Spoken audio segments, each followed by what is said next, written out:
కళాశాలలో జరిగిన ర్యాగింగ్ పై కేసు నమోదు చేయడం జరిగింది. ఉన్నతాధికారుల ఆదేశాల మేరకు అన్ని ప్రభుత్వ, ప్రైవేట్ కళాశాల విద్యార్థులకు ర్యాగింగ్ పై అవగాహన కార్యక్రమం ఏర్పాటు చేశారు.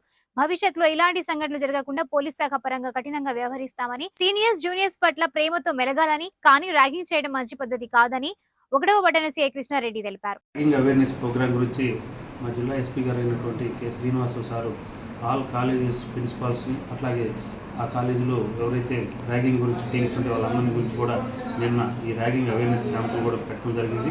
అట్లాగే ఈరోజు ఎస్ఎస్ఎన్ కాలేజీలో నేను, అట్లాగే మన జిల్లా సీనియర్ సివిల్ జడ్జి గారు సార్ అయినటువంటి మీ ఇద్దరము, అట్లాగే మిగిలిన బార్ అసోసియేషన్ మెంబర్లు కూడా ఈ legal awareness ragging awareness sensitisation గురించి క్యాంపు నిర్వహించి పిల్లల్లో ఈ ర్యాగింగ్ యాక్ట్ మీద అవగాహన కల్పించనుంది. అట్లాగే అన్ని కాలేజీల్లో కూడా ఈ యొక్క ర్యాగింగ్ అవేర్నెస్ క్యాంపులు అనేవి జరపబడతాయి.